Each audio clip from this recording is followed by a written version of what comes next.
In this video, I'm going to talk about somewhat common issues, but not that very common, but I do have a bunch of patients, so I thought, why not discuss about it? It might benefit some folks out there. The condition is called Ehlers-Danlos Syndrome, EDS. It's a group of connective tissue disorder characterized by hyperelasticity of the skin, hypermobility of joints, and tendency to bruise easily. It is caused by mutation in genes that affect collagen production, which weakens connective tissue and affects its strength and elasticity. There are different types of EDS, several types, each with distinct features. Classic EDS characterized by hyperelastic skin and hypermobility of joints. Hypermobile EDS primarily involve joint hypermobility with frequent joint dislocation or subluxation and less severe skin involvement. Vascular EDS, known for fragile blood vessels and organs that are prone to rupture, its most dangerous form. Kyphoscoliotic EDS includes severe scoliosis, progressive muscle weakness. Arthrochalasia EDS is associated with severe joint hypermobility and frequent dislocation.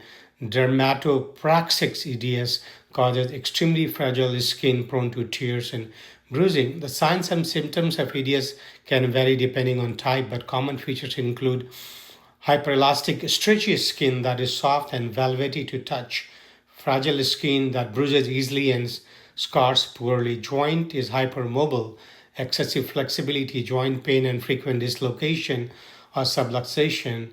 Blood vessels in vascular EDS, increased risk of internal bleeding and rupture of blood vessels because of aneurysm. Internal organ, in some cases, vascular EDS, there is a risk of rupture of internal organs such as bowel or uterus. In other features, easy bruising, delayed wound healing, scoliosis, curved spine, muscle weakness.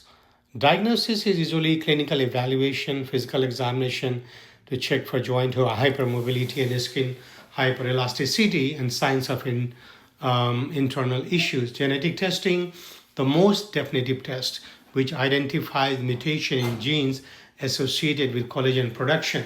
Family history is very important. Often EDS is often inherited. Family history of similar symptoms can aid in the diagnosis.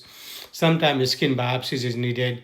There's no cure for EDS, but treatment focuses on managing symptoms, preventing complication.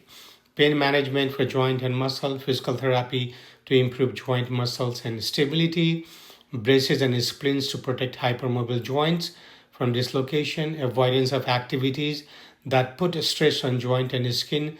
Surgical intervention may be needed in some cases because of internal organ involvement. Gentle skin care to avoid injury, use of protective measures to prevent skin tears.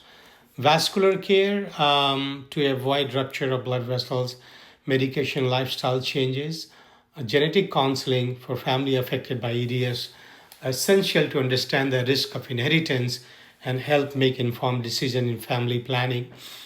Patients with EDS are often encouraged to work with multidisciplinary team, including geneticist, rheumatologist, orthopedist, dermatologist, and pain management specialists to help manage the symptoms and improve quality of life. Regular monitoring of symptoms and complication is very, very important. So it is one of those syndrome disease where there are lots of frustration on part of patients and doctor because there's no definitive treatment and people want to live their life, but they have lots of restrictions what they can and cannot do. But multidisciplinary approach, sometimes even psychiatric involvement is very, very important. So I wanted to create this video just for educating folks out there what it is and what can be done to help those folks out. Thank you for watching. Have a great day.